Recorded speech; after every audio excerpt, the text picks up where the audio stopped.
Movie का start होता है और एक लड़की भागते हुए झाड़ियों में छुप जाती है, जैसे वो किसी से डर रही हो या कोई उसके पीछे हो। और तभी कोई उसके कंधे पर हाथ रखता है और उसे मार देता है। अब मूवी यहीं से कट होती है और हम एक चाइल्ड केयर सेंटर में यूमी नाम की लड़की को देखते हैं, जो कि इस सेंटर से एक बच्ची को अडॉप्ट करने के लिए आई थी और उस बच्ची का नाम जियो था। यूमी जिसने जियो को एज अ सिस्टर अडॉप्ट किया था, उसके भी पेरेंट्स नहीं थे। यूमी जियो को लेकर अपनी आंट के पास आ जाती है, जिनका टाउन से दूर एक 5 स्टार होटल था, जहाँ पर यूमी की मदर भी काम किया करती थी। होटल के सुनसान रास्ते में यूमी को व्हाइट ड्रेस में एक लड़की दिखती है, जो रोड पर वॉक कर रही थी और यूमी उसे इग्नोर कर आगे बढ़ जाती है। और कुछ देर ड्राइव करने के बाद यूमी को दोबारा वही लड़की नजर आती है। इस टाइम वो अपने बैक व्यू मिरर से उसका फेस भी देख सकती थी। उस लड़की का फेस देखकर हमें ये पता चला था कि ये वही लड़की है जिसे हमने मूवी के स्टार्ट में देखा था। यूमी उस लड़की को कंटिन्यूअसली देख रही थी और यूमी की देखते ही देखते उस लड़की का सर कट के नीचे गिर जाता है, जिससे यूमी बहुत ज्यादा डर जाती है और अचानक वो लड़की भी वहाँ से गायब हो जाती है। यूमी अपनी कार रोकती है और उस लड़की देखती है, बट उस पूरे रोड पर उसे कोई लड़की नहीं नजर आती। यूमी इस सब से बहुत ज्यादा कंफ्यूज हो गई थी, लेकिन फिर वो उसे अपना वहम समझकर होटल चली जाती है। असल में यूमी जियो को अपनी आंट के पास छोड़ने के लिए आई थी और यूमी की आंट ही नहीं, वो होटल ओनर यूमी को भी कुछ दिन अपने पास ही रोक लेती है। अभी यूमी और होटल ओनर बातें ही कर रहे थे कि जियो खेलते खेलते एक रूम तक आती है, जिसका नंबर था 405 और उस रूम से कोई उसे गाना गाते हुए अपनी तरफ अट्रैक्ट कर रहा था। उसी दौरान उस रूम में से एक बॉल बाहर आती है, जिसे जियो उठा लेती है। कुछ देर बाद हम देखते हैं कि यूमी भी रूम नंबर 405 में ही आई थी, क्योंकि ये रूम उसकी मदर का रूम था, जो कि अब मर चुकी थी। यूमी वहाँ कबर्ड में से अपने कुछ टॉयज निकाल कर जियो को देती है और खुद एक दूसरे कमरे में चली जाती है। नेक्स्ट सीन में जियो और यूमी हाइड एंड सीक खेल रहे थे, जहाँ पर जियो बेसमेंट में जाकर छुप जाती है और यहाँ जियो को किसी लेडी के फुट्स नजर आते हैं। जियो बाहर निकलती है, लेकिन जैसे ही वो देखती है कि वो लेडी उसकी सिस्टर नहीं है, तो वो वहाँ से भाग जाती है। और तभी यूमी भी उसे ढूंढते ढूंढते बेसमेंट तक आ जाती है। ये जगह उसे काफी डरावनी लग रही थी, लेकिन वो जियो को आवाज दे देकर उसे ढूंढ रही थी कि उसी दौरान उसे लड़की का शेडो नजर आता है, जिसे उसने रोड पर मरते हुए देखा था। यूमी एक सेकंड के लिए घबरा जाती है और जैसे ही लाइट ऑन करती है तो वो शेडो वहाँ से गायब हो जाता है। यूमी इसी कंफ्यूजन में अब डिनर कर रही थी कि वो लेडी कौन थी। तभी होटल ओनर यूमी से कहती है कि उसे जियो को यहाँ से बाहर लेकर जाना चाहिए,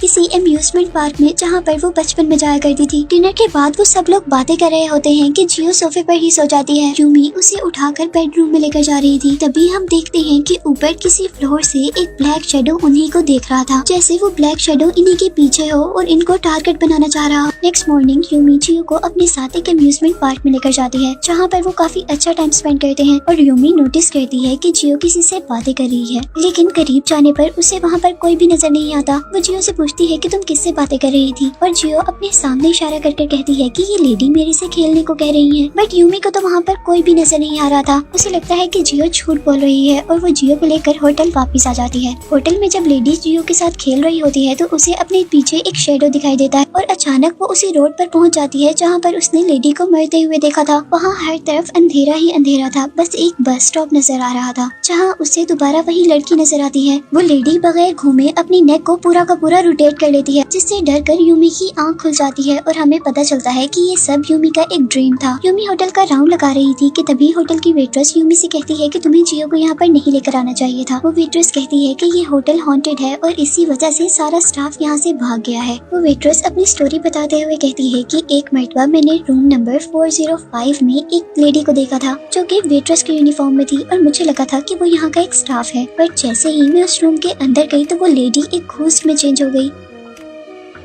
वो बताती है कि ये घोस्ट उसी लेडी का था जिसने इस कमरे में सुसाइड की थी। वो वेट्रेस अभी यही बता रही थी कि उस लेडी ने कैसे सुसाइड की कि यूमी उसे चुप करवा देती है, क्योंकि वो लेडी ही यूमी की मॉम थी और यूमी अपनी मॉम के बारे में अब कुछ भी सुनना नहीं चाहती थी। इसके बाद यूमी यहाँ से जियो के पास जाती है और जियो के पास जाने पर वो देखती है कि जियो ने उसकी फेवरेट डॉल तोड़ दी है। वो गुस्से में जियो से पूछती है कि तुमने ऐसा क्यों किया, लेकिन जियो से बताती है कि मैंने ऐसा नहीं किया, बल्कि ये उस लेडी ने किया है जो रूम नंबर 405 में रहती है। और साथ ही वो ये भी कहती है कि देखो वो अभी भी तुम्हारे पीछे है और हंस रही है। यूमी को यहाँ भी लगता है कि जियो झूठ बोल रही है, इसीलिए वो जियो को बार बार झूठ बोलने की वजह से बहुत ज्यादा डांटती है। अब रात में यूमी जियो के लिए एक लेटर लिखती है, क्योंकि वो जियो को होटल ओनर के पास छोड़कर जा रही थी। और यहीं दूसरी तरफ हम उस वेट्रेस को देखते हैं, जो कि बेसमेंट की तरफ जाती है और वहाँ जाने पर उसे बहुत सारा ब्लड दिखता है। यूमी अभी अपने घर के रास्ते में होती है कि तभी उन्हें होटल ओनर की कॉल आती है, जो बता रही थी कि जियो भी मिसिंग है और उसके साथ वो वेट्रेस भी यहाँ से मिसिंग है।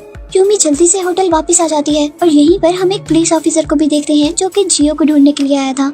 और उसे लग रहा था कि जरूर उस वेट्रेस ने ही जियो का किडनैप किया है। यूमी जियो को जगह जगह ढूंढती है और उसे ढूंढते ढूंढते एक पार्क में भी जाती है, पर उसे जियो कहीं पर भी नहीं मिलती और यहाँ वो एक लड़के से टकराती है जिसकी एक आंख पर पट्टी बंधी हुई थी। और तभी इस पार्क में होटल ऑनर आती है और वो यूमी को अपने साथ वापस होटल ले जाती है। इसके बाद जब यूमी होटल में जागती है तो उसे अपने रूम के डोर पर वो वेट्रेस दिखाई देती है, लेकिन यहाँ वेट्रेस ने अपना यूनिफॉर्म नहीं बल्कि यूमी के ही कपड़े पहने हुए थे। यहाँ वो रूमी से कह रही थी कि रूम नंबर 405 में रहने वाली लेडी ने सुसाइड नहीं किया था और वो सब कुछ जानती है कि वो लेडी कैसे मरी थी। और ये कहते साथ ही वो वहाँ से चली जाती है और यूमी जब उस वेट्रेस का पीछा करते करते उसके रूम में जाती है तो उसे वहाँ पर वेट्रेस की डेड बॉडी मिलती है। यूमी उस डेड बॉडी को देखकर बहुत ज्यादा घबरा गई थी और बहुत ही परेशान थी। बाद में पुलिस ऑफिसर्स आकर उस वेट्रेस की डेड बॉडी को यहाँ से ले जाते हैं और यूमी बस बैठे हुए ये सब कुछ देख रही थी कि तभी उसके कंधे पर कोई हाथ रखता है। उसे लग रहा था कि ये हाथ आंटी ने रखा है, पर जैसे ही वो सामने देखती है कि आंटी तो पुलिस ऑफिसर्स के साथ हैं, तो एक सेकंड के लिए वो शॉक थी कि उसके कंधे पर हाथ कौन रख रहा था और उसके पीछे मुड़कर देखने पर भी उसके पास कोई भी नहीं था। यूमी अब इन सारी सिचुएशन से परेशान भी हो रही थी और डर भी गई थी। और जब पुलिस उससे इन्वेस्टिगेशन कर रही होती है तो वो अपने डर की वजह से पुलिस को भी सही से जवाब नहीं दे पाती, जिस वजह से पुलिस को शक होता है कि शायद यूमी ने ही उस वेट्रेस को मारा है और जियो को गायब करने के पीछे भी यूमी का ही हाथ होगा।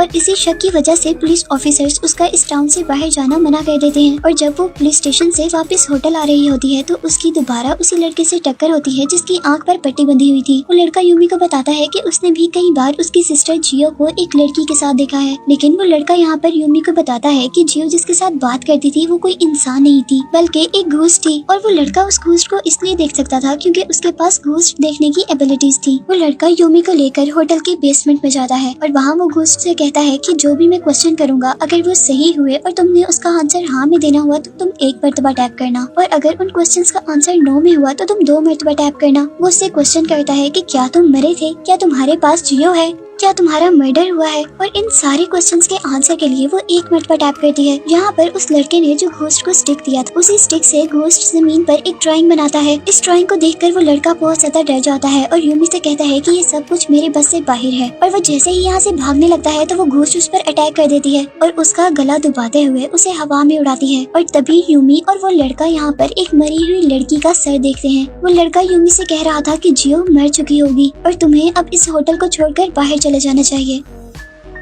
लेकिन यूमी उसकी बातों को इग्नोर कर देती है और वापस होटल के अंदर चली जाती है। होटल के रूम में उसे दोबारा वही ड्राइंग नजर आती है जो ड्राइंग बेसमेंट में घोस्ट ने बनाई थी। यूमी अब होटल से निकलकर बस स्टॉप पर चली जाती है जहाँ पर उसे एक मिसिंग लड़की का पोस्टर नजर आता है। वो लड़की 5 साल पहले गायब हुई थी और अब यूमी उस लड़की के घर पर जाती है और उस लड़की के घर जाने पर यूमी को उस लड़की के ग्रैंडफादर मिलते जो उसे बताते हैं कि होटल ओनर उस लड़की को पियानो सिखाया करती थी और उस होटल ओनर का बेटा उस लड़की का फ्रेंड था, लेकिन उसकी मेंटल कंडीशन कुछ ठीक नहीं थी और उसने होटल में ही सुसाइड कर ली थी। ये फैक्ट सुनकर वो शॉक हो जाती है क्योंकि आंटी तो उसे यही बताती रही थी कि उनका बेटा ऑस्ट्रेलिया में है। अब सीन्स दोबारा होटल में शिफ्ट होते हैं जहाँ पर पुलिस इन्वेस्टिगेशन कर रही थी और होटल के एक रूम में उन्हें वही मिसिंग लड़की एक रोप से लटकी हुई नजर आती है। अजीब बात ये थी कि इस लड़की ने जिस रोप से सुसाइड की थी मरते वक्त वैसे ही रोप उस वेट्रेस की बॉडी पर थी जिस वेट्रेस को मरते हुए हमने इस मूवी में देखा है। यूमी अब होटल जाने पर बेसमेंट के अंदर जाती है जहाँ पर उसे एक दरवाजा मिलता है। यूमी उस डोर से एक रूम के अंदर जाती है जिस डोर का दूसरा दरवाजा रिसेप्शन के पास खुलता था और इस रूम में बहुत सारे सीसीटीवी मॉनिटर्स लगे हुए थे। यूमी उस रूम के अंदर जाती है और दूसरी तरफ हम रिसेप्शन पे पुलिस ऑफिसर को देखते हैं जो कि होटल ओनर का वेट कर रहा था। तभी रिसेप्शन पर उस रूम का गेट ओपन होता है और वो पुलिस ऑफिसर भी उस रूम के अंदर चला जाता है और अब इस रूम से हमें इस मूवी की मिस्ट्री पता चलने वाली है। यहाँ पर यूमी को होटल ओनर का बेटा नजर आता है जिसे मम्मी बनाकर रखा गया था और तभी वहाँ पर ऑफिसर आ जाता है और वो यूमी को अरेस्ट ही करने वाला था कि उन्हें वॉल से एक आवाज आती है और जैसे ही ऑफिसर उस वॉल को तोड़ता है तो उस वॉल के अंदर से उन्हें बहुत सारे मरे हुए लोग नजर आते हैं और कुछ लोगों के तो वहाँ पर कटे हुए सर भी रखे हुए थे।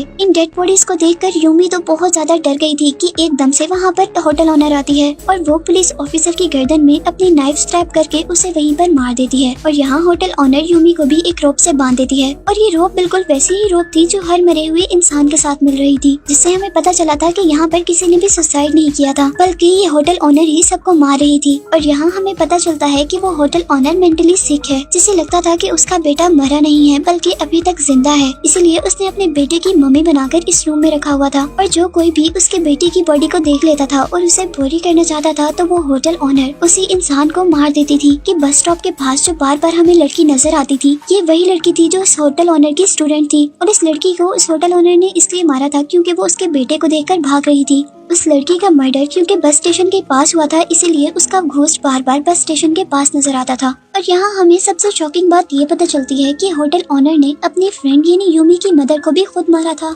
क्योंकि जब होटल का स्टाफ गायब हो रहा था तो उसे होटल ऑनर पर शक हो गया था, इसीलिए वो पुलिस को इन्फॉर्म करना चाहती थी, जिसकी वजह से होटल ऑनर ने उसे भी मार दिया। यूमी ये बात सुनकर बहुत ज्यादा शौक और दुखी थी और यहीं पर वो होटल ऑनर अब यूमी की भी सारी वेन्स काट देती है ताकि सबको लगे कि यूमी ने भी सुसाइड की है। लेकिन यूमी यहाँ पर मरी नहीं थी और कुछ देर बाद यूमी का होश आ जाता है और सरप्राइजिंगली उसकी बॉडी से उसकी रस्सी भी खुली हुई थी और यूमी सबसे पहले खड़े होकर होटल ऑनर पर अटैक करती है, जिससे उसे लगता है कि होटल ऑनर मर गई है और वो अब अपनी मॉम के घूस की हेल्प से जियो की जान बचाती है। और जियो और यूमी यहाँ से भागने वाले होते हैं कि तभी होटल ऑनर दोबारा उन पर अटैक करती है, क्योंकि होटल ऑनर मरी नहीं थी। पहले तो यूमी अपना डिफेंड करती है और फिर अपनी सारी पावर का यूज करके आखिर उस होटल ऑनर को मार देती है। यूमी अब अपनी बहन जियो को लेकर इस होटल से बाहर आ जाती है और यहाँ पर वो अपनी मॉम के घोस्ट को देखती है और लास्ट टाइम उन्हें गुड बाय कहती है, जिसको मरते हुए ख्याल आ रहा था कि उसका बेटा उसके पास आ रहा है। और इस चीज से हम पर ये बात तो क्लियर हो गई कि होटल ऑनर एक मेंटल सिकनेस से सफर कर रही है। यूमी अब अपनी बहन की पूरी रिस्पॉन्सिबिलिटी ले लेती है, उसे सेफली यहाँ से ले जाती है, जिसके साथ ये मूवी यहीं पर खत्म हो जाती है।